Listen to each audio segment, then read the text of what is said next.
Hello students, next हम discuss करेंगे exercise 12.2 के लिए क्वेश्चन नंबर 11। अब देखो क्वेश्चन नंबर 11 में आपके 7 पार्ट्स में क्वेश्चन दे रखा है, बट हम एक एक पार्ट डिस्कस करेंगे आराम से। ठीक है, तो find the derivative of the following function. Function क्या है आपके पास? sin x cos x। तो this is your function f x equals to sine x cos x. ठीक है, क्या निकालना है हमें? एफ डैश एक्स निकालना है derivative.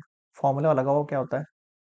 Limit h tends to zero, function x plus h में पुट कर दो, माइनस फंक्शन x में पुट कर दो, अपॉन में क्या आ गया? h आ गया। इसी फंक्शन में अगर यहाँ x है तो यहाँ x और यहाँ x है, और यही फंक्शन अगर x प्लस एच होता तो यहाँ पर भी x प्लस एच, यहाँ पर भी x प्लस एच। ठीक है, okay.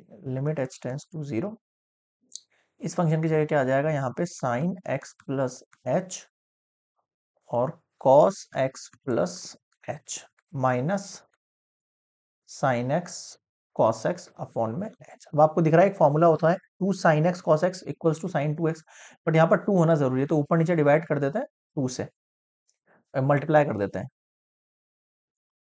Multiply numerator and denominator by two, क्या हो जाएगा? Limit h tends to zero, two इससे मल्टीप्लाई होगा। ठीक है, sine x plus h cos s plus x sine x cos x upon में टू एच। ठीक है, अब ये टू इससे भी मल्टीप्लाई हो जाएगा और इससे भी मल्टीप्लाई हो जाएगा। ठीक है, कर दो,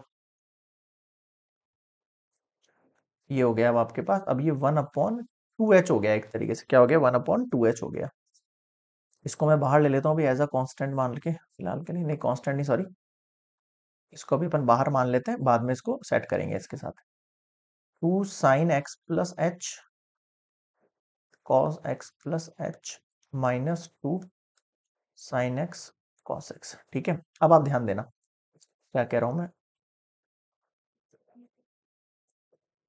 ये फॉर्मूला है किसी का, टू साइन एक्स कॉस का फॉर्मूला क्या होता है? साइन टू एक्स होता है नहीं होता? तो साइन टू एक्स, ठीक है, और इसका क्या हो जाएगा? यहां पर भी साइन टू एक्स। ठीक है, अब ये देखो, ये एक वैल्यू है ए और ये एक वैल्यू है बी। अब आपको एक फॉर्मूला पता होगा, sine A minus sine B का फॉर्मूला क्या होता है? Two cos A plus B by two sine A minus B by two, है ना? होता है नहीं होता है? इसमें अप्लाई कर दो, एफ डैश एक्स चल रहा है,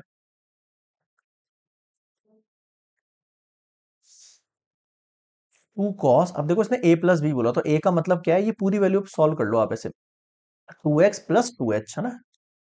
two x plus two h plus ये बी की वैल्यू क्या है? टू एक्स, पॉन में कितना आ गया?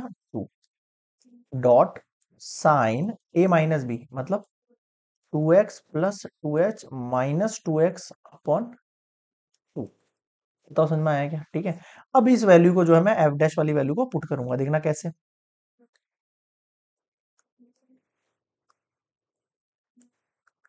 Tense to zero, one by two h है यहाँ पर, यहाँ क्या बचा? टू कॉस टू एक्स और टू एक्स कितना हो गया आपके पास? ये four h plus two h, four x plus two h by two, dot sine, ये टू एक्स से टू एक्स कैंसिल आउट हो गया, तो sine two h upon two, sine two h upon upon to.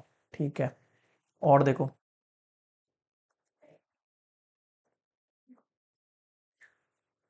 To cos, इन दोनों के अंदर से इसी फंक्शन के अंदर ही है ना, इसी फंक्शन के अंदर अपन टू कॉमन ले लेते हैं, तो ये टू एक्स प्लस एच बचा और नीचे टू बचा, साइन टू से टू कैंसिल आउट हो गया, केवल एच बचा।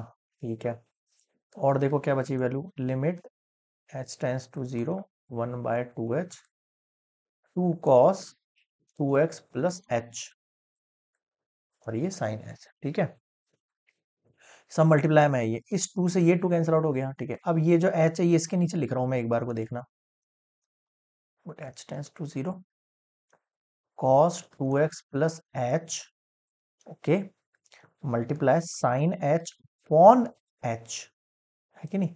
अब इस लिमिट को मैं दोनों के लिए सेपरेट कर रहा हूं, cos 2x प्लस एच, इसके लिए limit h tends to 0 sine h upon h। अब इस पूरे की वैल्यू आपको पता है क्या होती है, x tends to 0 sine x upon x की वैल्यू होती है 1।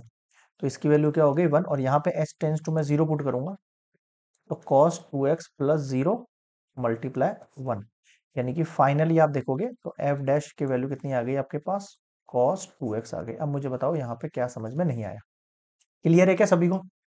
This is complete question number 11 part 1। मतलब जो क्वेश्चन दे रखे ना पार्ट 1, तो अपने सबके लिए अलग अलग बनाएंगे, क्योंकि बहुत सारे स्टूडेंट्स को सर पार्ट 3 वाला देखना है, तो उसके लिए कैसे देंगे, बहुत सारे क्वेश्चन हो जाएंगे और लेंथी भी हो जाएगा लेक्चर, है ना। तो अपन क्या उसको ब्रेक कर देते हैं एक एक, तो आपको एक एक जो भी पर्टिकुलर चेक करना हो वो आप पर्टिकुलर लेक्चर यहाँ से चेक कर लेना, ठीक है। तो यहाँ पर एफ डैश एक्स इसका आ गया है आपके पास कितना, cos 2x आ गया है, ठीक है। क्लियर है सभी को, ये हो गया कंप्लीट पार्ट 1। नेक्स्ट देखेंगे पार्ट 2 नेक्स्ट वाले में।